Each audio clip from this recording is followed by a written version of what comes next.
Parts of this episode of Garden Time were recorded before COVID-19 and social distancing requirements.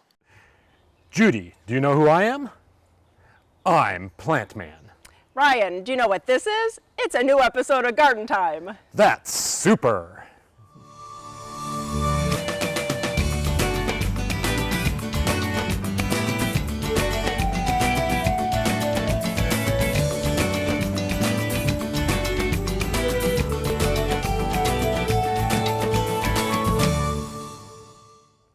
Nice costume there, Ryan.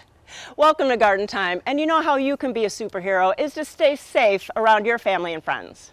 And another way to be a superhero is to plant a vegetable garden and share those veggies with your friends and family around you.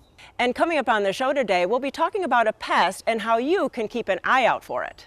We'll also be talking about strawberry varieties. But first, sedums and succulents.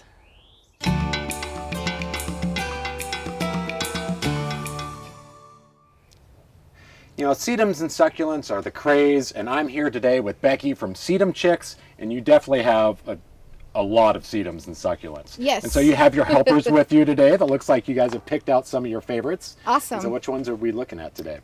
We are looking at my two chicks right here, Georgia and Jacoby.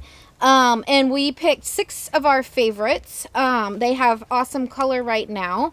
The raspberry ice here is, I think, one of the most beautiful sempervivums that we have with the red and the frosty white on top. This guy I would put really in any place. It's going to hold color really well, partial sun or even to full sun, rock garden, container planting, any kind of wall hanging. Next we have the Old Man Bones. It's also called Sedum divergens. With lots of sun, this is going to do tons of color change throughout the year, which I think is really neat. I would put it in a rock garden where it can crawl down or drape. I have 2 here. Lime Twister, which I think the variegation on it is just gorgeous. This one, again, I would want to put in more sun so you can have more variegation.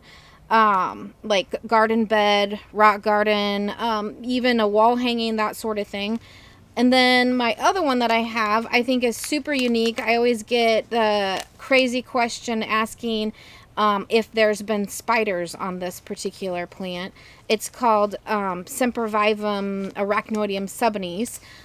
No, it grows like that. I do not know why. Do you, any clues? I don't have any clues of why, but they do have that nice cobweb look. Yeah, beautiful. It's very unique.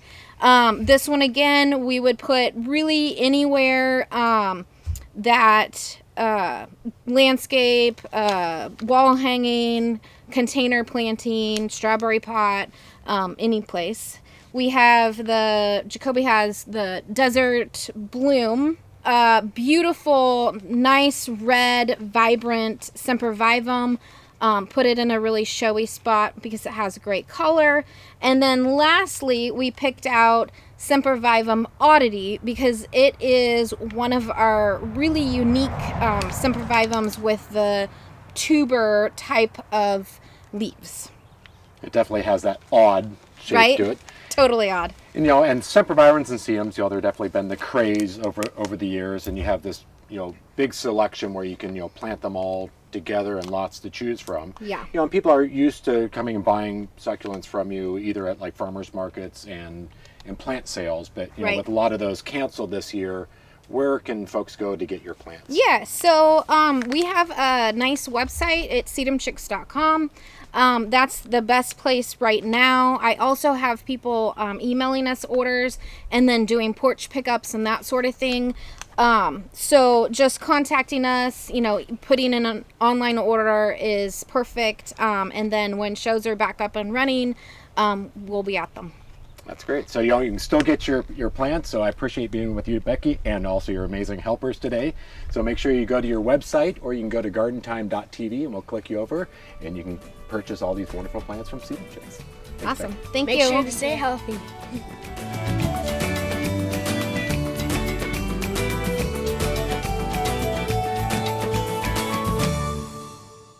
Garden Time is brought to you by Capital Subaru, your way on the Parkway.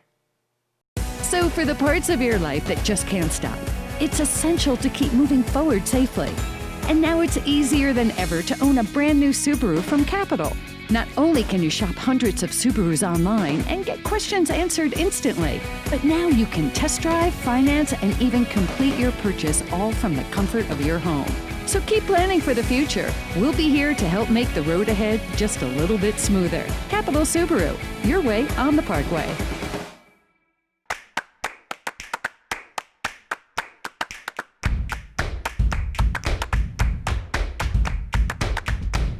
Find everything you need for spring at Al's Garden and Home. Since 1929, Grimm's Fuel has powered great gardens around our area. With our comprehensive composting and yard debris services, we can apply quality garden mulch, compost, and blended soils with our experienced crews and trucks, including our landscape rock and bark products as well. We are proud of our industry-leading state-of-the-art composting facilities. We also can take care of your fuel oil and firewood needs. Grimm's Fuel, building great gardens since 1929. Spring is all about freshness, and you can't get any fresher than Blooming Junction. From new and interesting annuals and perennials that can bring fresh color to your garden to the freshest of produce from our fields and from local growers. We can also help you be successful with our full slate of timely and helpful classes. Freshen up your home and garden, inside and out, with a visit to Blooming Junction. Blooming Junction, offering quality plants for beautiful gardens and great tasting food for your table.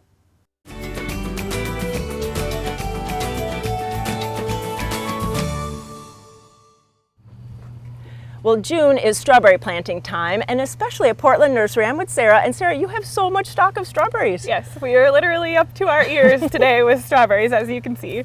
Definitely. But we narrowed it down a little bit for the show today. We've got June bearing and ever bearing. Okay. So the June bearing strawberries are going to produce all at once. So they're really great for like jams, sauces, big parties, that type of thing. And then the ever bearing, which are also called day neutral. And I heard a rumor they've actually changed it to be called day neutral. Yes. And that's kind of weird because you have June bearing and day neutral. So, anywho, those produce a little bit here and there. So they're great for like your cereal in the morning, some fresh eating, that type of thing. So we picked 2 varieties of each. All right. And these are a really good deal. There's about 10 in each one of these. Oh, I was wondering. I thought maybe one big plant. Right. No. Yeah. No. So this could feed a family here. Definitely. So the first June bearing one is the Rainier that we picked. So yummy. Rainier and Hood are the ones we picked for June bearing. They're known in this area. They're like originated in the Pacific Northwest. The thing about the Rainier the Hood's good for freezing too, but the Rainier is good for freezing.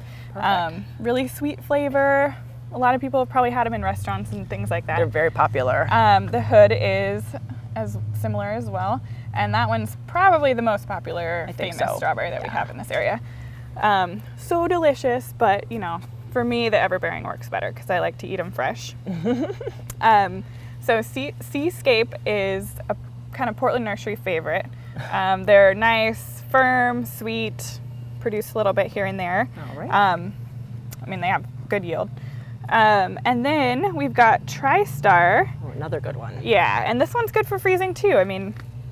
You can freeze day neutral ones as well. Definitely. And so tell us about how to plant them. So we know that this isn't one plant, this is several. So you want to tease them apart and then like a raised bed or a prepared bed with nice soil. Yeah, they like the good drainage, as does a lot of things.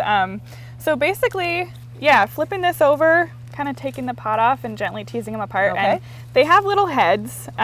It's pretty easy to get them apart. You don't really have to like tear the roots or anything.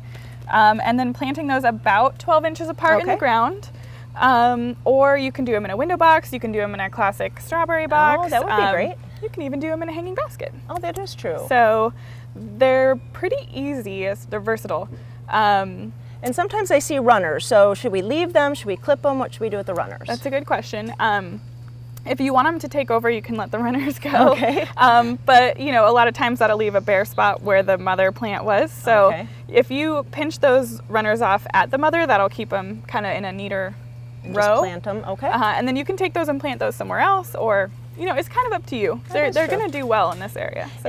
It is strawberry place, isn't it? We are very well known for it. Yeah. And then fertilizer? A good fertilizer at planting, and then after they're done blooming would be, or fruiting would be good. All right. Well, you can see that they have lots of stock here. And if you have any other questions, you can go to the website, and they have care sheets there and all of the varieties that they carry. And there's differences in all the different varieties, so you can pick some for your own strawberry patch at your house. Thanks so much. Thank you.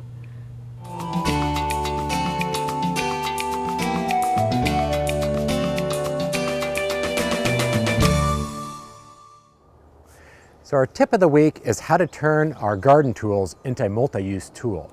So we've gone through and taken the handle of our hoe here and marked out every 6-inch increments on the handles, because there's a lot of times we're in the garden where we're transplanting seedlings, or we need to space things every 6 inches apart or a foot apart, or if we need to know if a plant is going to get 2 feet across, how far that is.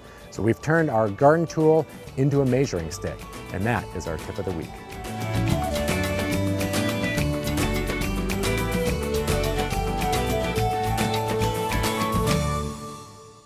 Garden Time is brought to you by Portland Nursery, a passion for plants, a nursery for plant people. Hi, I'm Sarah from Portland Nursery, where spring is our favorite time of year. It's the time to prepare your garden for planting. We invite you to get a jump on spring with our huge selection. Let Portland Nursery's staff of professionals help with groceries you can grow. We've got the seeds, veggie starts, and expertise to ensure your success. Visit portlandnursery.com for a list of classes and special events. Portland Nursery, helping make your backyard your favorite destination at 50th and Stark and 90th and Division. Since 1982, the Wall has been making local gardens beautiful, naturally. Whether you need a new wall, concrete patio, fire pit, or driveway, the Wall's expert craftsmen can build it. We back up our work with a 5-year warranty, so you'll know it'll last. We use the highest quality materials, including stamped colored concrete, natural stone, and we're the leader in using recycled concrete.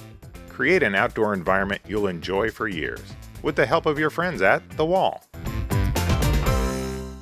Create a beautiful living space both inside and out with the help of Terra Casa. Outside, you'll find pottery, fountains, and decor to make your garden unforgettable. And inside, there are home furnishings and just the right accents to make your home warm, inviting, and most importantly, comfortable. Terra Casa has a huge selection of merchandise to fit any home or budget. Plus, we still have all the unique and distinctive gifts that you have come to expect from Terra Casa. Terra Casa in downtown Damascus.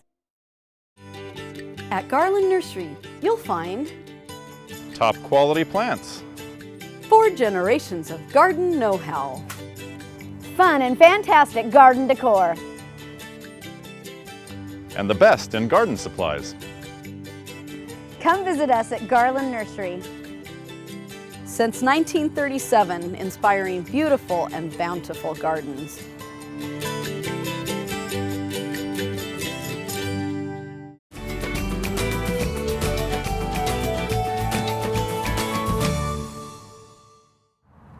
I'm at Blooming Junction in Cornelius, Oregon, and I'm with a special guest, Talon Buchholz. Good morning. Good morning. And you're from Buchholz Nursery, which is a wholesale nursery. Yes, that's correct. And he has really developed many of these maples that we're talking about, Japanese maples. So they're beautiful. And at Blooming Junction is one of the few local nurseries that you sell to. That's right.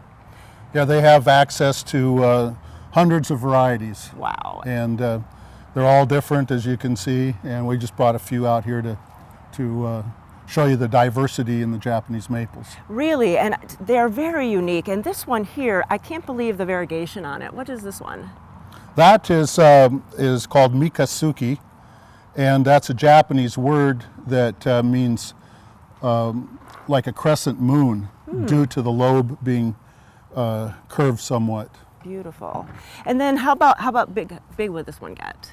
Well, in time, this will get to be probably 15, 16 feet tall, and maybe as wide as that as well. But that's over many years. Yeah, very nice variegation, and the newer foliage is going to have maybe a little bit more variegation, then it'll kind of darken down. Yes, and in fact, it's dull compared to what it looks like in spring. Wow. So it's still pretty lively with color, but the spring is spring has passed. We've already had our 90-degree days, and Right. so yeah. Well, and then this one below it that has the white foliage, that's really unique. Yes, that one benefits from some afternoon shade. It'll get as tall too, 15 feet or so. And in the spring, a lot of this is more pink than it is. They had this in the shade over here, so when it's in shade, you don't see the pink color so much. It's a variety that likes afternoon sun, but then, or rather morning sun, but afternoon shade. Pretty. And the name of that one? This one's called Alarian. Oh, very nice. And it's actually named by an employee of mine who selected that variety. He was going through seedling maples and he saw one with variegated leaves. Mm-hmm. And so he set it aside, and at the end of the day he brought it to me and showed me, and I said, well, you know, if this ever amounts to anything, we'll name it after you. And that was 15 years ago. Wow. And so, yeah, it's a very popular variety. And Talon, what is this one below here? Oh, that's a variety called Manyo no Sato, a Japanese name, obviously. And it's known for its variegated leaf, which has purple and then the lime green variegation. So it's a medium-sized tree, upright tree, and never will get too large. So maybe for a container. All of these work as a container. Oh, that would be great, because sometimes we just don't have the yard room anymore. Exactly, yes. That's great. And then this larger one up here, this is very pretty. Well, that's a wild-looking maple, isn't it? That's called Geisha Gone Wild. And it originated at our nursery, and it was a mutant branch that came off of another type of foliage, and then we propagated from that branch. And so it was just something that was kind of a wild-looking variety, and it got that name. Yeah. And should this have a little shade in the afternoon? That takes full sun and is beautiful perfect. in full sun. Nice. More colorful than you see even here. Wow, wow. And then this one is stunning. This one is ruby stars, which I think is very unique, that pattern of the foliage. Yes, it starts out with a purple-red color. Very nice. And then as that begins to fade, as you can see from some of these leaves, to more of a greenish color, then you always have new growth coming on, as in ruby stars. So when you see a larger one in the landscape, it can be very colorful in the middle of the summer with this new growth that's always bright red. That is very nice. And then this gold tone with the red stems, that's really attractive. Yes, this is a variety called Summer Gold, and it'll take full sun, and that's the good thing about it, a golden plant that can grow in the sun. If you look closely, you'll see kind of some reddish edges to the leaf, and the veins are a little bit red, but a beautiful plant for the sun. Very nice. And this with these tiny leaves, that's really very unique. Yes, that's a dwarf vine maple. It's the most dwarf of any to date. Wow. And normally the leaves are the size of these tiny ones here. When they're in a container, they get larger, especially since they came out of a nursery setting. But once they get planted in the ground, the leaves are maybe a half-inch wide and just a dense ball. That is nice. And then in the fall, it'll be orange to red fall color. And the name on this one? That's called Baby Buttons. Oh, that's perfect. Yeah. Really, such a collection here, and I know that this is just a small collection of all the ones that you would have at your nursery, but it's so nice to see out here at Blooming Junction. Yes, that's right, and as far as the Japanese maple varieties, there's over 1,000 of them, and some look kind of alike, but as you can see from all of these, everyone's different, and some people like more dwarf or whatever, and I think that just the diversity of all this is what is interesting for me. Definitely. And you know, at Blooming Junction, they also have the collection of conifers from Buchholz Nursery. So if you want to come out to Blooming Junction to see these wonderful conifers and these beautiful Japanese maples, please go to gardentime.tv. We'll click you over to the Blooming Junction website and get all the information on how to get out here. Talon, thanks so much. They're just gorgeous. You're welcome.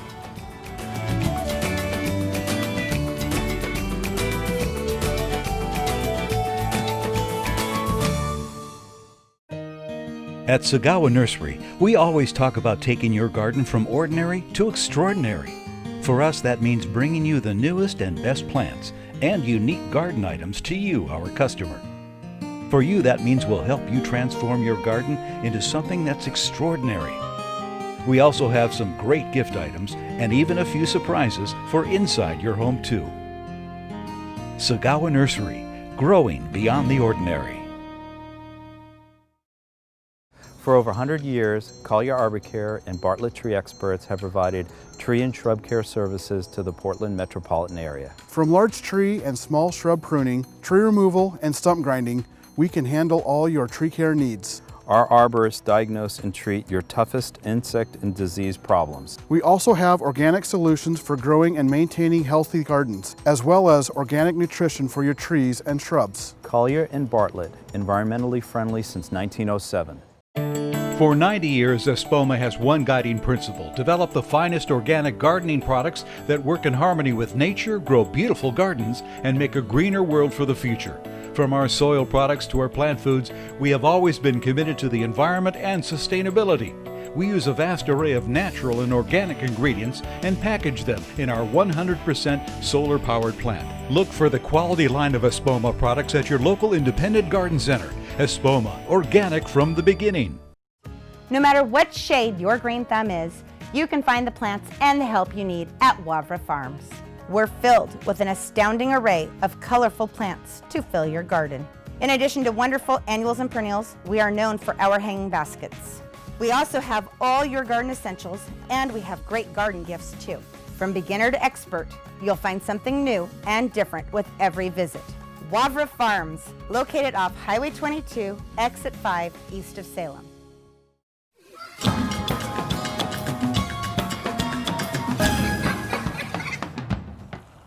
Well, today's kindergarten segment on Garden Time is all about planting peanuts, and I'm with my friend Dean. And Dean, have you ever planted peanuts before? Yes. You have? That is very cool. So how do they grow? Do they grow above ground? Here's those peanuts. Do they grow above ground or in the ground? In the ground. In the ground. So you're going to crack some peanuts for us. Yeah. So can you crack them? Yes. Because you can plant the whole peanut in the shell, but it takes a lot longer to make a plant. So Dean is going to open them up and have the little peanut seeds, and that's what we're going to be planting. So while he's doing that, I'm going to show you some plants we started. So here's the peanuts that they've germinated into little plants. We're waiting for them to flower, and the flowering will happen near the base of the plant. The bees will come and visit the flowers, pollinate them, and then the flowers will actually grow down into the soil to start the peanuts forming. So it's a pretty cool process, and that's what they'll look like, with that little stem of the flower growing into a new peanut. So we're going to use black gold, natural and all organic soil. And Dean's going to put it up into this pot, and we're going to just fill it up almost to the top. Just like, let's hit this line. Yeah, like that? Okay. Let's just hit the line. All right, and I think that we can put some seeds on top, the peanut seeds. Can you plant maybe 5 on there in this pot? Yeah, let's plant 5. Okay, 1, 2. Okay. I'm going to just separate them a little bit so they're a little farther I know apart. math, okay? All right. Okay. There you go. And can you put more soil on top? Okay. There you go. Skadoosh. All right. Okay, Dean's going to finish up putting all the soil on top of the peanuts. And so, Dean, where are we going to put this? We're going to put this in full sun and well watered. All right. And you can wait just a few more weeks to put them outside until the weather is really warmed up. Now, we bought these peanuts at Backyard Bird Shop, and they are raw peanuts. They are not roasted peanuts. Those will not work. So you want to make sure that they're viable seeds. And so, Dean, what we're going to do is we're going to come visit you maybe in the middle of August or so. Yeah. And we're going to see exactly how these peanuts are doing, and we're going to harvest then. Is that okay? Yeah. All right. So join us later in the summer, and we'll go and visit Dean and see how the peanuts are doing. Yeah. Thanks so much. Yeah. Welcome.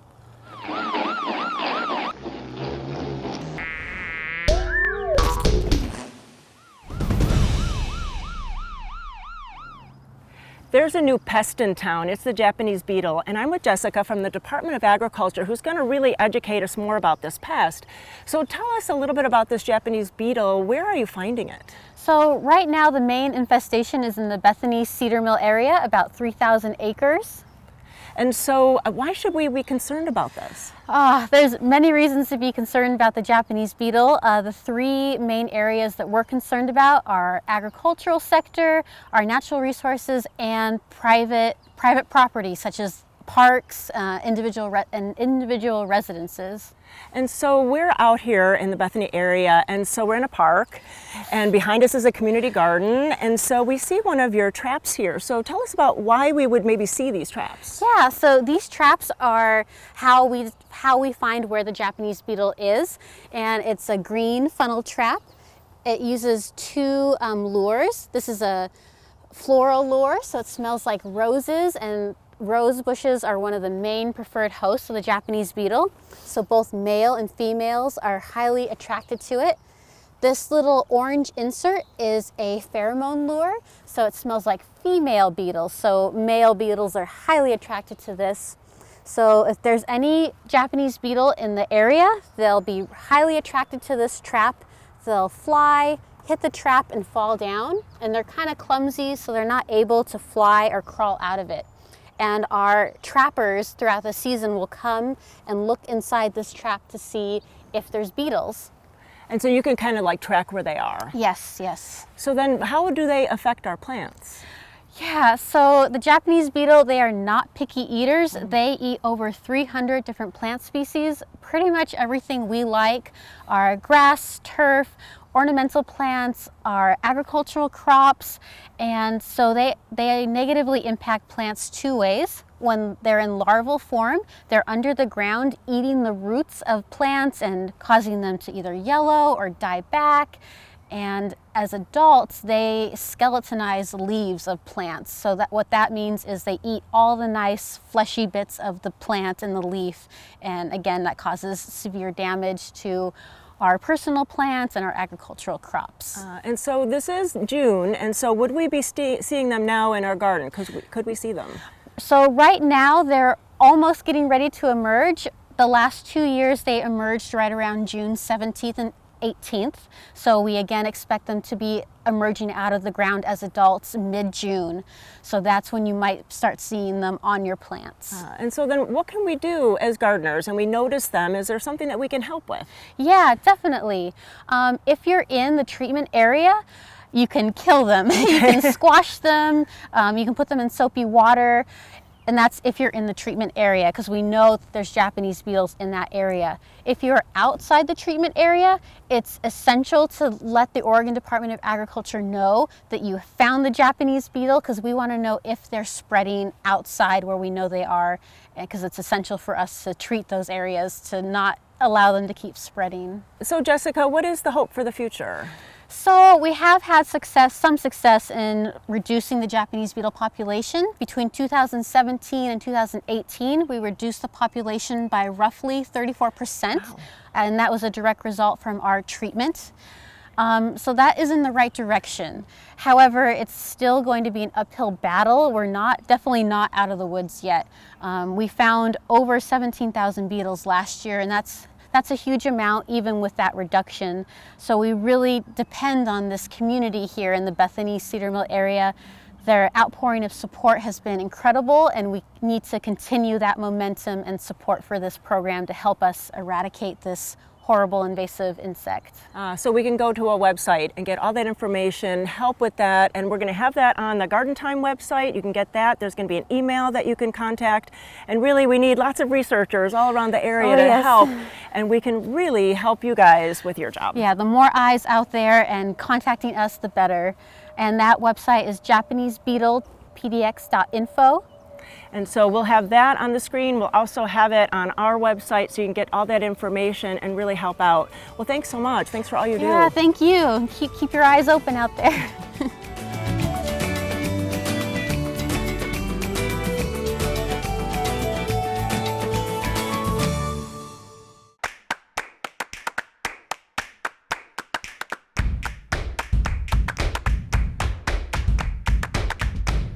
Find everything you need for spring at Al's Garden and Home. Peonies, bold and beautiful, an old favorite, but ever new, and perfect for your garden.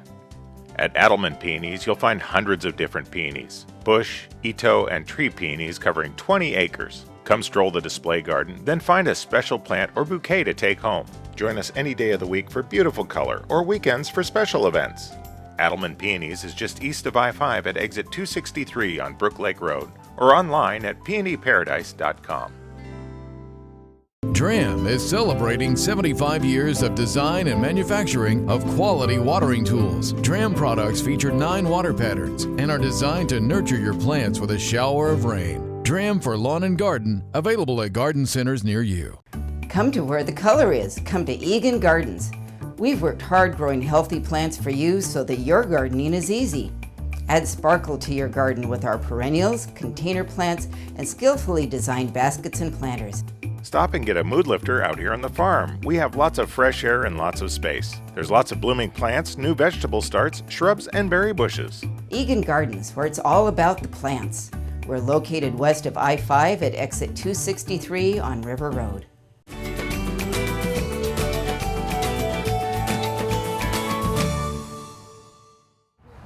So I'm standing at the Al's Home and Garden in Woodburn. I'm here with Mark Biggie. And Mark, you know, I have a memory of citrus. I remember selling it for the 30 years I've lived in this area, yet it seems to have exploded recently and with its popularity. Let's talk about that. Yeah, it absolutely has. We've noticed it in the last few years, but especially this year. People, I don't know if they're just realizing you can grow it in the Northwest or if it's become popular, but man, it is super popular this year. So let's talk about the concept of growing citrus in the Northwest, because I think a lot of people think, oh, I can plant it in my garden. That's not really accurate, is it? Yeah, no, it's not cold hardy in this area. You do want to keep it above freezing. So what we encourage people to do is put your citrus in a container, a nice large container, something that you can move around and something you can move inside in the wintertime. Nice. And then if they do that, is there like weird rules that you can't move it inside without like a greenhouse or something? What are the rules for that? No, you can move it inside. You want it obviously nice and warm. Someplace in your home by a real sunny window. Right. The more light you can get it, the better. They always go through a little bit of an adjustment period, so they'll shed some leaves and people get really panicked that they've killed it, but that just happens going from different light intensities into the house, and so that's natural. But yeah, they survive just fine inside. And then, you know, when you talk about a container, I noticed that you guys sell some that already have containers too, so that'll work for a while as well, won't it? Yeah, absolutely. Right. And then also, what about, you know, a lot of fruit needs like 2 different varieties to make them fruit. Citrus aren't that way, are they? No, they're super easy. They only need 1 variety. It's nice to have them out in the open where bees can pollinate them, obviously. Right. But if not, if you have them in a totally enclosed area, you can even pollinate them yourself with a little paintbrush going from bloom to bloom. And if you're that desperate, we encourage you to do that too, because the fruit is what it's all about. Yeah. Let's also talk about, you know, fertilizers and stuff. You have to sell a great selection of those, some that are specifically for citrus. That's right. We have the one that we always recommend is Citrus Tone, and it's great. It's an all-organic fertilizer, which is always great to use on edibles, and you can just fertilize all your citrus, your limes, and we're talking about lemons right now, but lemons, limes, all your oranges, things like that. And then you also have Al's has a great transplanting fertilizer too, so if you're going to put it into a bigger pot when you get home, be sure and put some of that in as well. Yeah, we always recommend that. It's got some great mycorrhizae, so it will really help the roots get established right away. So Mark, tell me a little bit about this one that you're standing next to here. So this is a lemon, and this is the variety is Meyer lemon. It's a great one. I love the fragrance, all the citrus actually, but I love the fragrance of it. People underestimate that. It smells so good, so that's a great reason to have one. But also the fruit that it produces, it's a nice sized lemon, and it is so much more flavorful and juicier than what you would buy in the store when you can let it ripen on the plant and pick it off and use it. Oh, it's just amazing. Well, it makes sense that would happen, Mark, because that happens with tomatoes in our garden. They're just so much more flavorful. This happens to the lemon as well. Yeah, you can let it get tree ripened and it makes such a difference. Perfect. Well, there you have it. You know, now granted, we love citrus. I love lemons. I love growing my own and have for many years here in the Northwest. So for more information, we'll encourage you to go to gardentime.tv. We'll click over to their website. Come out and visit any of the Al's that is closest to you. Pick up a citrus of your own. Thank you so much, Mark. Thanks, William.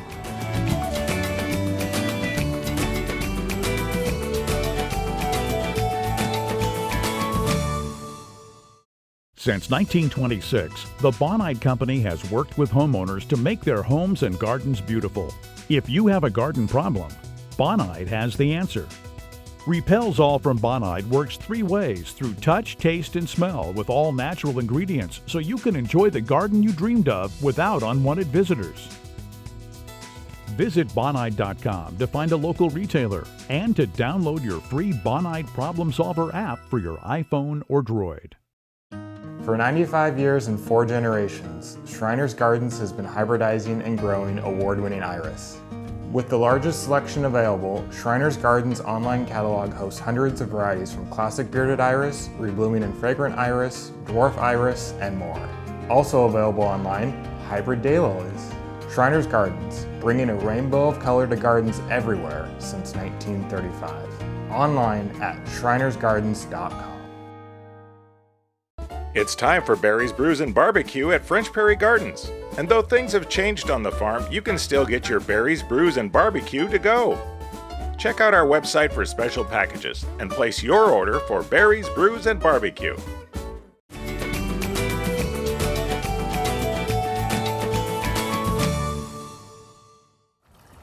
Well, it is mosquito season, and I'm with Tom from Bonide. And Tom, you know, we love to be in our gardens, but they are so pesky, those mosquitoes. Yes, they are, and especially this year with all the rain we've had. You know, 3-4 months of solid rain. There is water everywhere, and mosquitoes and insects in general are going to be terrible this year. Yeah, and so give us some education about mosquitoes. Maybe we've forgotten about what they're all about. You really want to know? Yeah, I do. Okay, so mosquitoes, there's a couple different strains. The female is the one that it goes searching for us. The female is looking for blood, and that's why they bite us. The female is the one that lays eggs, and it has been researched and tested that they could lay up to 100 eggs. Jeez, no wonder why. And so that creates a lot of little babies, and they're looking for water. That's where they're going to lay the egg, and from there the larva hatches to an adult and goes looking for us. Exactly. So what can we do? I mean, before we get to any kind of product, is there something we can do in our gardens and our yards to really stop that? Yes, Bonide, who I represent, we have a number of different products. Okay. We even have natural products. Great. And the first one I have here on this cutting board is what we call the Mosquito Beater Water Soluble Pouch. Perfect. Now, each one of these pouches will treat 50 square feet of water surface. Oh, wonderful. Now that can be a bird bath, that can be a little running ceramic fountain. Okay. It could be a koi pond. Wonderful. So these water soluble pouches contain Bacillus thuringiensis. That's a natural pesticide. It's safe for fish, so safe for koi and goldfish, and it's safe for the aquatic plants in that water feature.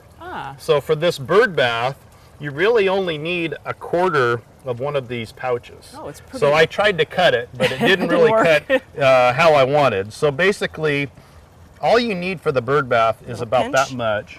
Okay. And you just simply can throw it into the bird bath.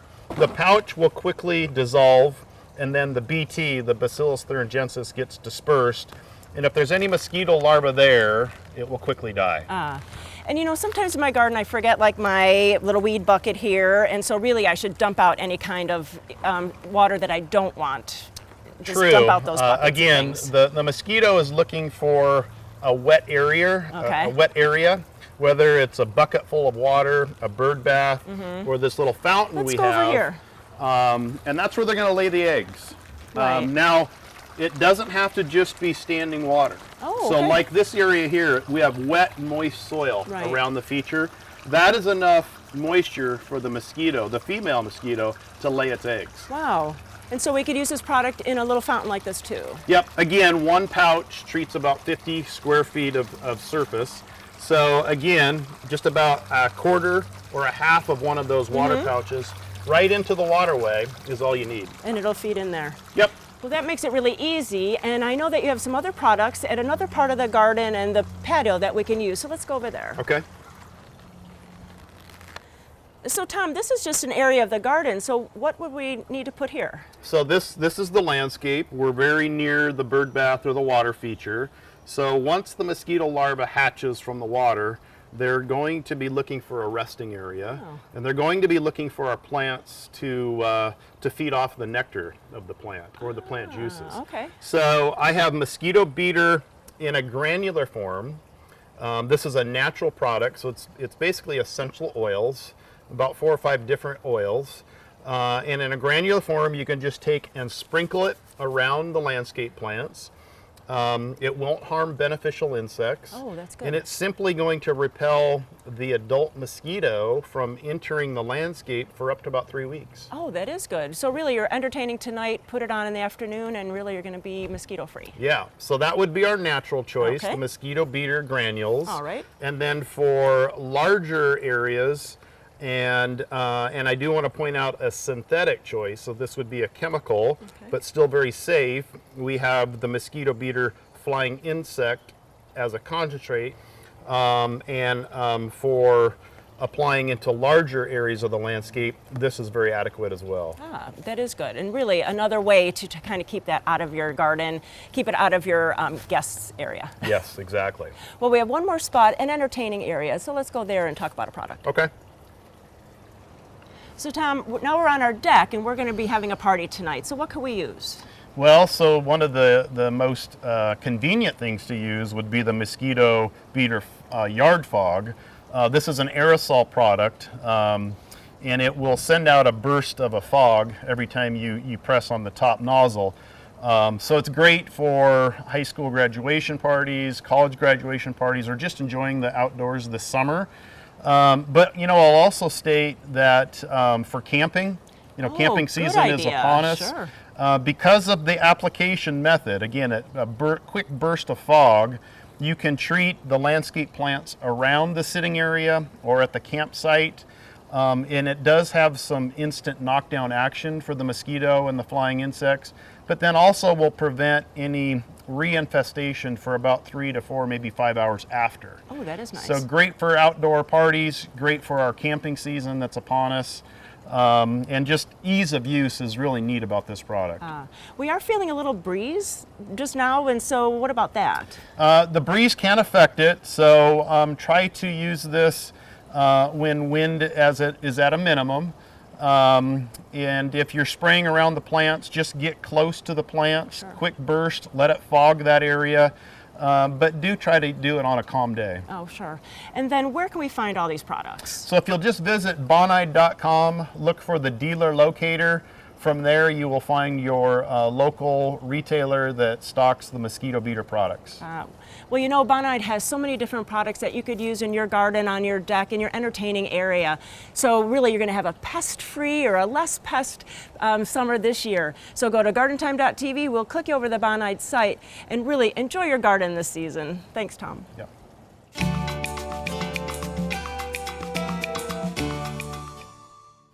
Well, I'm out here at the beautiful Egan Gardens, and I'm with Ellen Egan. And so, Ellen, today I think what we're going to do is talk about blooming shrubs, some which have already bloomed, some which are blooming now, and some blooming in the future. So let's jump right in. What have you got for us? Well, blooming right now, we have an Escallonia. There are a number of different kinds, but this one, Pride of Donard, is particularly pretty. Shiny pink, they're evergreen. Right. And it's something different from rhodies and azaleas, because we see a lot of those. We love them. They grow well here, but we need a little something different sometimes. And they do have a pretty long bloom time too. Very So they go long, on for weeks and weeks. Yeah, that's stunning. So Ellen, I love that plant, but this lime green foliage is stunning to me. That is Annabelia. That's one of those that's still to come on the blooms. But while you're waiting for the flowers, it's got gorgeous foliage. And it does keep most of its foliage most of the winter. Wonderful. And it's one of those bee-friendly plants. I mean, you see those in bloom and the bees are just all over swarming to Yeah. it. And they have a very long bloom season starting in mid to late summer and going way through the fall. Well, you know, and talking about plants with beautifully colored leaves, this dark leaf thing is breathtaking to me. And isn't that great with it? And they Right. bloom at completely different times. This is one that's already done its blooming for the year. This is a loropetalum, or Chinese fringe flower. I like loropetalum better. It flows off the top. does. And it has these rose-colored flowers that are like little fringes. I guess that's where the fringe flower name comes from. Very early in the spring. But again, great foliage for interest even when it's not in bloom. Right, so when it's not blooming, it still has some beautiful interest. Of course, I seem to recognize this. Tell me about it. That is one of many hydrangeas. This is a hydrangea paniculata. So hydrangeas are to summertime what rhododendrons and azaleas are to springtime. It's the flower that there's the most of, that everybody loves, the good old traditional ones. And, you know, you see the big pink and blue mop heads, as we call them. But there are other really cool hydrangeas too. Hydrangea paniculata, this one is called Fire and Ice, I guess because of the red stems, and then it's going to have the white flowers. There used to be just PG hydrangea. And they had the big poofy round white flowers, but you know, a lot of breeders have done some really cool work with them, coming up with different colors. The colors that the flowers shade into as they fade are pretty instead of just being ugly. It really extends the beauty of the bloom with those changes that occur too. Yeah, because those are not actually petals that fall off. Right. They're bracts that stay on and just kind of keep changing. Add to itself over and over again. Yeah, you're right about that. I recognize the Weigela, but talking about things that our industry has done to plants, they've come up with a lot of cool ones. Yeah, big old-fashioned Weigelas are these big strappy leggy things, and you're cutting them back out of the driveway and off of the walkway. This is a very nice little one called, and where's its name? Checkmark Trilogy? What a name. Anyway, it's a beautiful pink flower and a nice compact plant. Yeah, because they can get quite big, and the newer compact ones tend to stay smaller, so that's a benefit of them. They fit in the new small yards better. That's right.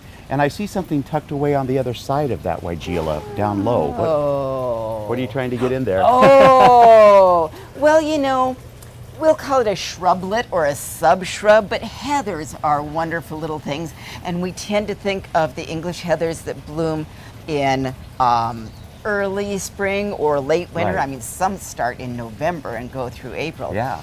But this is an Irish heather that blooms in May and June. Gets a little taller than the English heathers, has the pretty big bells. There's some really bright purple ones too. Right, yeah, those are beautiful. And then, of course, speaking of summer passion of blooms, we've got to end with this one. Tell me about it. Another hydrangea, Incredible. And it's got the biggest white They really are huge, aren't they? They're massive. Yeah.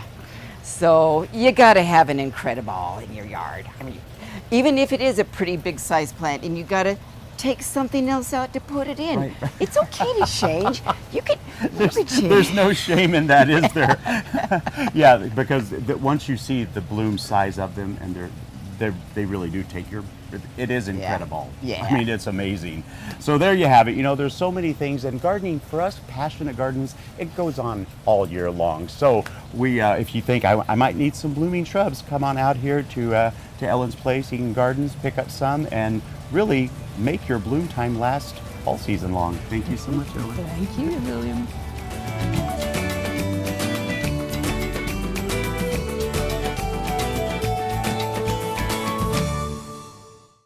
It's time for Berries, Brews, and Barbecue at French Prairie Gardens. And though things have changed on the farm, you can still get your berries, brews, and barbecue to go. Check out our website for special packages and place your order for Berries, Brews, and Barbecue. DRAM is celebrating 75 years of design and manufacturing of quality watering tools. DRAM products feature 9 water patterns and are designed to nurture your plants with a shower of rain. DRAM for lawn and garden, available at garden centers near you. Hey everybody, I'm Brian Bauman from Bauman's Farm and Garden, and summer is my favorite time of the year because that's when I really get to be outside and in my garden. And that's why I wanted to share with you some of my favorite picks for fragrance in your garden in the summertime, because that's when we're outside. A couple years ago, I brought to you these brand new begonias that smell like roses. The fragrant is beautiful on these. We have them now in hanging baskets and smaller pots. So the idea being that you can either hang a basket on your front porch or back porch, or plant it into your flower pots around the garden. Then you can enjoy this fragrance all summer long in your shady spots. Perfect for underneath your front porch or overhangs. Another one of my favorites is Daphne. This particular Daphne is called Eternal Fragrance. And it's called Eternal Fragrance because it blooms throughout the summer. You get more than one rebloom on this during the summertime, and it smells heavenly. Daphne is always great in the wintertime, but don't forget about this eternal fragrance for the summertime. One of my mom's favorites is this beautiful Fragrant Delight heliotrope. Heliotrope has that sweet fragrance that brings me back to my childhood. One of the tips to remember with heliotrope is it does not like to dry out. If this puppy dries out, fries to a crisp. Remember to keep the soil nice and moist with the heliotrope. This is so intoxicating right here. Jasmine is my go-to plant if you want a vine to cover a trellis or trowel up a pole. It blooms almost throughout the summer. It smells amazing, and the evergreen glossy foliage stays looking good year-round. Finally, I also wanted to share with you this beautiful butterfly bush. Purple is one of my favorite colors, and talk about attracting butterflies and other pollinators. This is perfect for your garden and supplies you with fragrance throughout the summer. If you get a chance, come on down to Bauman Farms. We're open Monday through Saturday, 9 to 5. We would be happy to show you these and some of our other favorite fragrant picks for summertime gardening.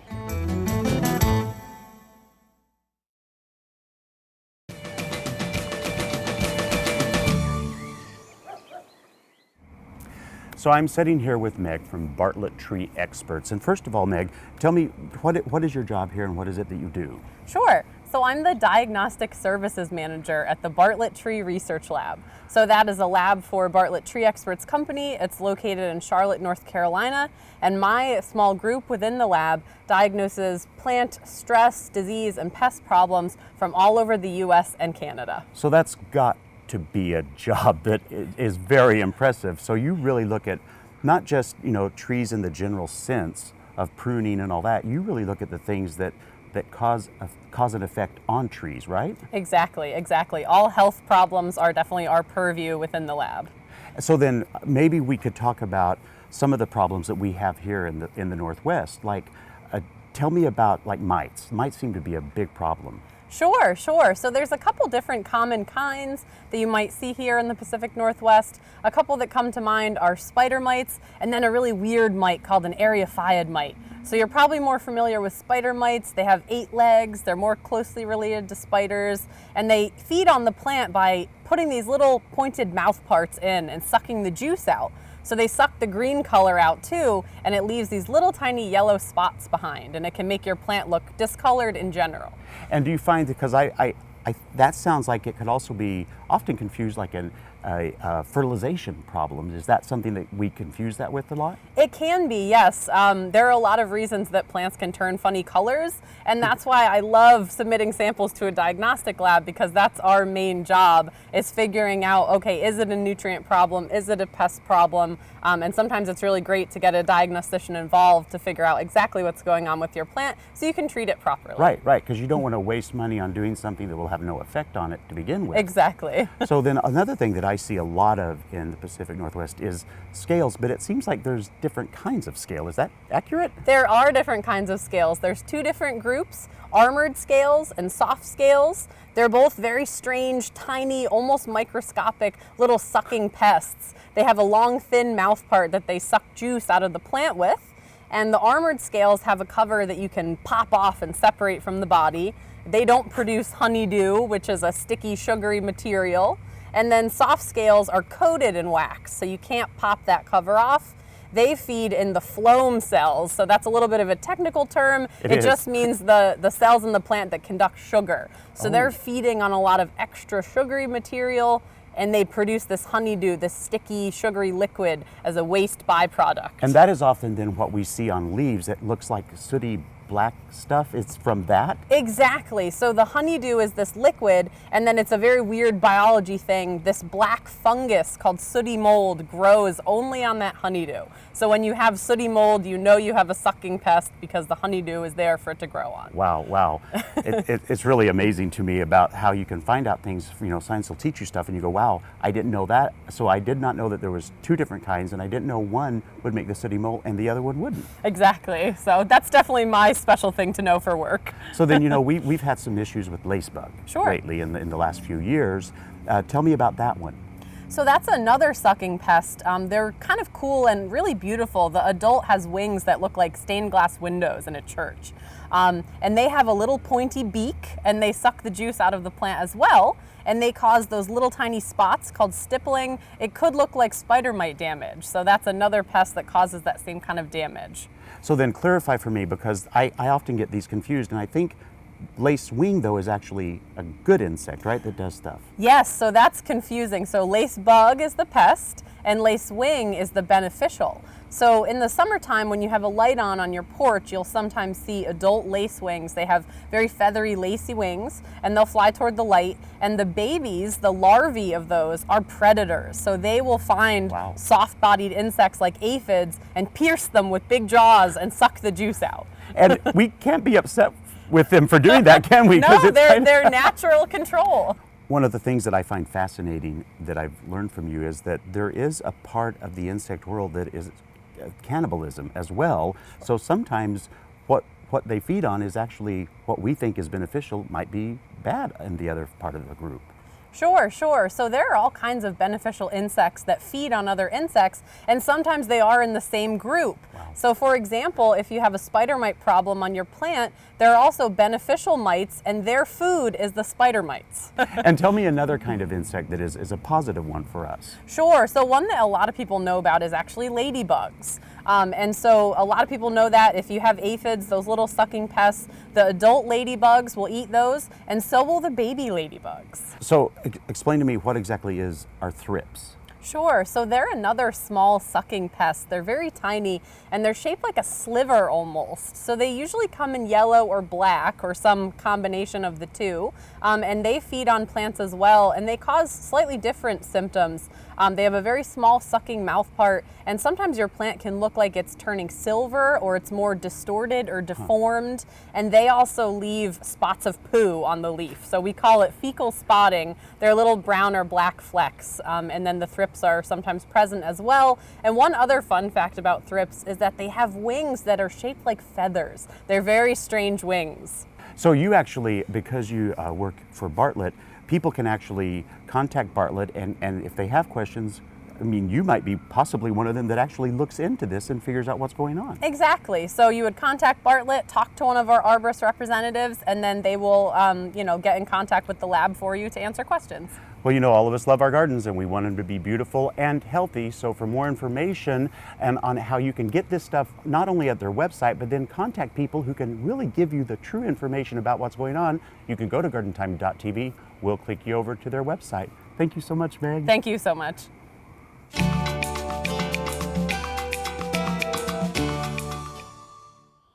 Thank you for watching Garden Time.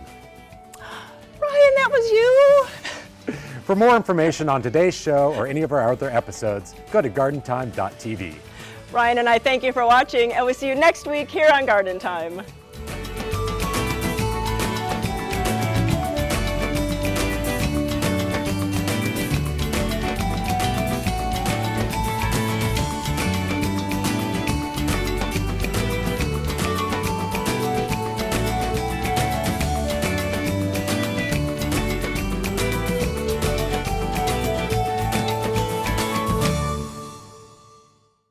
Parts of this episode of Garden Time were recorded before COVID-19 and social distancing requirements.